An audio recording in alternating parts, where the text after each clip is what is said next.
بنی اسرائیل نے فلسطین واپسی کے بعد یہودا قبیلے کو یروشلم سے نکال دیا۔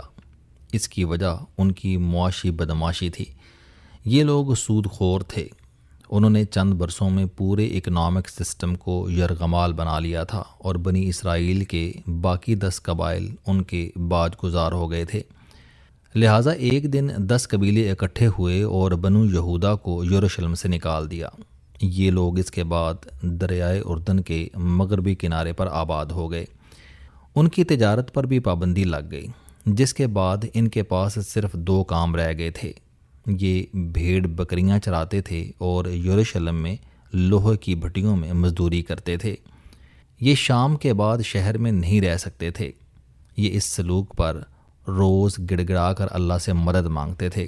اللہ تعالیٰ کو ان پر رحم آ گیا اور اس نے ان میں حضرت داؤد علیہ السلام کو بھجوا دیا۔ حضرت داؤد علیہ السلام کو اللہ تعالیٰ نے بچپن میں 2 خوبیوں سے نواز رکھا تھا۔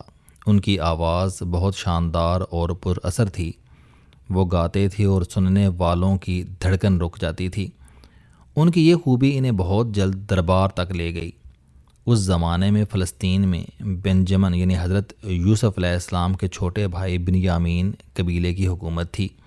سال بادشاہ تھا۔ بادشاہ نے حضرت داؤد علیہ السلام کو بجاتے اور گاتے سنا تو وہ ان کا فین ہو گیا اور انہیں اپنے دربار میں موسیقار کی نوکری دے دی۔ آپ اس زمانے کے 2 ساز، ہارپ اور سوتھی بجانے کے ایکسپرٹ تھے۔ اللہ تعالیٰ نے آواز شاندار دے رکھی تھی، چنانچہ بادشاہ کی کوئی تقریب حضرت داؤد علیہ السلام کے گانے اور بجانے کے بغیر مکمل نہیں ہوتی تھی۔ یہ بائبل اور بنی اسرائیل کا ورژن ہے۔ قرآن مجید نے صرف لحن داؤدی کا ذکر کیا ہے۔ آپ کی عمر اس وقت 10 سے 15 برس کے درمیان تھی۔ آپ کا دوسرا فن نشانہ تھا۔ وہ بچپن سے رسی میں پتھر باندھ کر نشانے کی پریکٹس کیا کرتے تھے۔ اس پریکٹس نے آپ کو یہودا قبیلے کا سب سے بڑا نشانچی بنا دیا۔ آپ پھلوں سے لدے ہوئے درخت پر کسی ایک پھل کا تعین کرتے تھے، رسی گھماتے تھے اور آپ کا پتھر صرف اسی پھل پر لگتا تھا اور صرف وہی ٹوٹ کر نیچے گرتا تھا۔ اس زمانے میں حضرت سمیعول علیہ السلام نبی تھے۔ آپ علیہ السلام کا تعلق لاوی قبیلے سے تھا۔ آپ علیہ السلام نے حضرت داؤد علیہ السلام کو دیکھا اور فوراً پیشن گوئی کر دی کہ یہ بنی اسرائیل کا اگلا بادشاہ اور پیغمبر ہوگا۔ بائبل میں حضرت داؤد علیہ السلام کا پورا واقعہ بک آف سمیعول میں درج ہے۔ بہرحال قصہ مختصر، 1012 قبل مسیح میں گورتھ قوم نے یروشلم پر حملہ کر دیا۔ وہ لمبے قد کے خانواہ لوگ تھے۔ گولت ان کا بادشاہ تھا۔ قرآن مجید نے اس کا نام جالوت بیان کیا ہے۔ گولت کا قد 9 فٹ تھا۔ وادی الیہا میں دونوں فوجوں کا آمنا سامنا ہوا۔ حضرت داؤد علیہ السلام کا بھائی بنی اسرائیل کی فوج میں شامل تھا۔ آپ علیہ السلام اسے کھانا دینے کے لیے لشکرگاہ آئے تھے۔ آپ علیہ السلام نے دیکھا کہ گولت میدان کے درمیان کھڑا ہے۔ اس نے پورے جسم پر لوہا اور تانبا چڑھا رکھا ہے، صرف اس کا ماتھا خالی ہے۔ وہ بنی اسرائیل کو للکار رہا تھا، لیکن کوئی اس کا مقابلہ کرنے کے لیے باہر نہیں نکل رہا تھا۔ حضرت داؤد علیہ السلام کے تھیلے میں ان کی رسی اور 5 گول پتھر تھے۔ آپ علیہ السلام نے رسی میں ایک پتھر باندھا اور دوڑ کر گولت کے سامنے کھڑے ہو گئے۔ حضرت داؤد علیہ السلام بمشکل اس کے گھٹنوں تک آ رہے تھے۔ گولت نے گڈریے اور بچے سے لڑنے سے انکار کر دیا۔ اس نے بنی اسرائیل کی لان تان بھی شروع کر دی، جبکہ حضرت داؤد علیہ السلام اپنی رسی سر پر گھمانے لگے۔ تقریر کرتے ہوئے گولت جوں ہی ان کی طرف مڑا، رسی میں بندھا پتھر سیدھا اس کے ماتھے پر اس جگہ لگا جہاں لوہا اور تانبا نہیں تھا۔ یہ چوٹ ناقابل برداشت تھی۔ وہ کٹے ہوئے درخت کی طرح زمین پر گر گیا۔ حضرت داؤد علیہ السلام نے اسی کی تلوار اٹھائی اور اس کا سر قلم کر دیا۔ یہ سب کچھ چند سیکنڈ میں ہو گیا اور لوگ سکتے کے عالم میں دیکھتے رہ گئے۔ یوں بنی اسرائیل جنگ جیت گئے۔ بادشاہ سال نے اس کے بعد اپنی بیٹی کی شادی حضرت داؤد علیہ السلام سے کر دی اور انہیں اقتدار میں شریک کر لیا۔ یہاں سے بنو یہودا کی عزت کی بحالی کا سلسلہ شروع ہو گیا۔ 1010 قبل مسیح میں بادشاہ کے انتقال کے بعد حضرت داؤد علیہ السلام بادشاہ بنے اور ملک بنو یہودا کے قبضے میں چلا گیا۔ اللہ تعالیٰ نے بعد ازاں حضرت داؤد علیہ السلام کو پیغمبری، بادشاہت اور کتاب تینوں سے نوازا۔ توریت کے بعد اللہ تعالیٰ کی دوسری کتاب زبور حضرت داؤد علیہ السلام پر اتری۔ اللہ نے لوہے کو بھی ان کی انگلیوں میں مسخر کر دیا۔ لوہا آپ کے ہاتھ میں موم ہو جاتا تھا۔ بنو یہودا مشکل دنوں میں لوہار بن گئے تھے۔ یہ لوگ دھاتوں کا کاروبار کرتے تھے۔ دھاتوں کا بزنس آج بھی یہودیوں کے قبضے میں ہے۔ حضرت داؤد علیہ السلام کا خاندان بھیڑ بکریاں چرانے کے ساتھ ساتھ ذرا بختر بھی بناتا تھا۔ آپ علیہ السلام بھی یہ فن جانتے تھے۔ اللہ نے آپ کے لیے لوہا نرم کر دیا تھا، چنانچہ آپ علیہ السلام اوزار کے بغیر انگلیوں سے لوہے کے ٹکڑے موڑ کر ذرا بختر بنا لیتے تھے۔ آپ علیہ السلام وصال تک یہ کام کرتے رہے۔ حضرت داؤد علیہ السلام کے دور میں فلسطین پر بنو یہودا زور آور ہو گئے۔ یہ لوگ اس زمانے میں یودحاز اور یہودی کہلاتے تھے۔ میں بات آگے بڑھانے سے قبل آپ کو یہ بھی بتاتا چلوں، یہ لوگ دھاتوں کو سمجھتے تھے، چنانچہ سونے اور چاندی کا کاروبار بھی کرتے تھے۔ مراکو کے شہر فیض میں یہودیوں کا محلہ تھا۔ یہ وہاں زیورات بنا کر بیچتے تھے۔ یہودی یا جودی انگریزی زبان میں پہنچ کر جیو اور جیوش ہو چکا تھا۔ فیض کے یہودی بھی جیو کہلاتے تھے۔ جیو کی وجہ سے ان کے زیورات جیولری کہلانے لگے، چنانچہ جیولری کا لفظ جیو سے نکلا ہے۔ لیکن یہ بہت بعد کی بات ہے۔ حضرت داؤد علیہ السلام کے زمانے کی طرف واپس آتے ہیں۔ حضرت داؤد علیہ السلام نے یہودیوں کو لوہاروں اور گدریوں سے حکمران بنا دیا۔ آپ علیہ السلام نے اپنی سلطنت کی حدیں بھی نیل سے لے کر دریائے فرات تک پھیلا دیں۔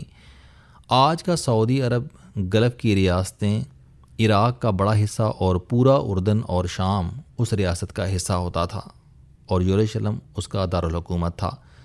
حضرت داؤد علیہ السلام 1010 سے لے کر 970 قبل مسیح تک 40 سال حکمران رہے۔ اللہ تعالیٰ نے آپ علیہ السلام کے بعد آپ کے صاحبزادے حضرت سلیمان علیہ السلام کو بادشاہی اور نبوت عطا فرمائی۔ حضرت سلیمان علیہ السلام کی 700 بیویاں اور 300 کنیزیں تھیں۔ ان سب سے اولاد تھی۔ آپ علیہ السلام کی ملکہ سبا یعنی بلقیس سے بھی شادی ہوئی۔ وہ یمن کی رہنے والی تھیں اور سیاہ فام تھیں۔ ان کی اولاد سیاہ فام تھی۔ یہ ایتھوپیا، زمبابوے، ساؤتھ افریقہ اور یوگنڈا میں آباد ہوئی۔ یہ لوگ بیٹا جیو کہلاتے تھے۔ ایتھوپیا میں آج بھی بیٹا یہودیوں کا 2700 سال پرانا سیناگوگ موجود ہے۔ افریقہ کے سیاہ فام یہودیوں کو اسرائیل نے 1980 اور 1990 کی دہائی میں ایتھوپیا سے نکالا تھا۔ یہ دنیا کی سب سے بڑی ایئر لفٹ تھی۔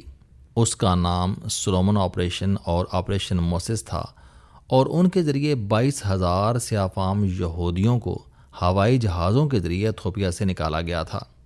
آپریشن سولومن میں 14,325 سیاہ فام یہودیوں کو 36 گھنٹوں میں نکالا گیا۔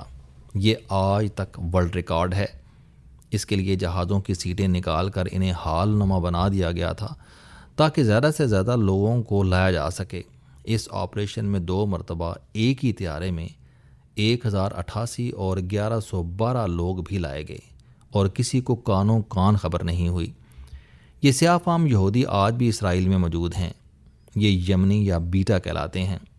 یہ لڑاکے اور بدتمیز ہیں، لہٰذا دوسرے یہودی انہیں پسند نہیں کرتے۔ آپ یہاں یہ جان کر حیران ہوں گے کہ اسرائیل میں ایرانی یہودی سب سے زیادہ مہذب، شائستہ اور ہر دل عزیز سمجھے جاتے ہیں۔ یہ لوگ ایران کیسے چلے گئے تھے اور ایران سے واپس کیسے آئے، یہ میں آپ کو آگے چل کر بتاؤں گا۔ حضرت داؤد علیہ السلام اور حضرت سلیمان علیہ السلام کے زمانے میں بنی اسرائیل کے باقی 10 قبائل پیچھے رہ گئے اور اقتدار یہودیوں کے قبضے میں چلا گیا۔ یہ لوگ زیادہ شادیاں اور زیادہ بچے پیدا کرتے تھے، لہٰذا ان کی آبادی میں اضافہ ہوتا چلا گیا۔ یہاں سے بنی اسرائیل اور یہودی الگ الگ ہو گئے۔ بنی اسرائیل کے 10 قبائل غائب ہو گئے اور یہودی غلبہ اختیار کرتے چلے گئے۔ لاوی قبیلے نے جلد اس حقیقت کو تسلیم کر لیا۔ یہ ان کے ساتھ مل گئے اور سیناگوگ کے منتظمین بن گئے۔ آج بھی 90% ربی لاوی ہوتے ہیں۔ یروشلم کو حضرت داؤد علیہ السلام نے دارالحکومت بنایا تھا، جبکہ حضرت سلیمان علیہ السلام نے 957 قبل مسیح میں شہر کے عین درمیان حضرت ابراہیم علیہ السلام کی مسجد اقصیٰ کے گرد پہلا یہودی ٹیمپل تعمیر کرایا۔ یہ یہودی روایات میں فرسٹ ٹیمپل کہلاتا ہے۔ جبکہ مسلمان اسے ہیکل سلیمانی کہتے ہیں۔ بنی اسرائیل کے لیے تابوت سکینہ مقدس ترین اثاثہ ہے۔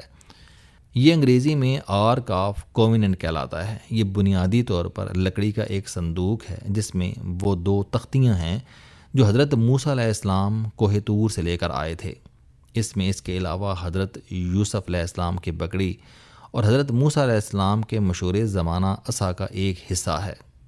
عصا کا دوسرا حصہ برطانوی شہر برمنگھم کے مصری عجائب گھر میں رکھا ہے۔ بنی اسرائیل اس صندوق کو وادی سینا سے ارض مقدس لے کر آئے۔ حضرت سلیمان علیہ السلام نے حفاظت کے نقطۂ نظر سے مقدس ترین عبادت گاہ اسے مسجد اقصیٰ کے نیچے کسی غار میں دفن کر کے اس کے اوپر فرسٹ ٹیمپل بنا دیا۔ یوں یہ ٹیمپل یہودیوں کی مقدس ترین عبادت گاہ بن گیا۔ یہ ان کا قبلہ بھی ہے۔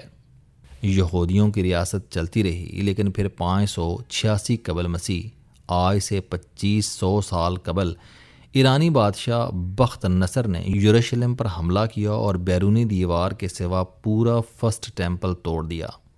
یہ دیوار بعد ازاں دیوار گریا بنی اور یہ آج یہودیوں کا مقدس ترین مقام ہے۔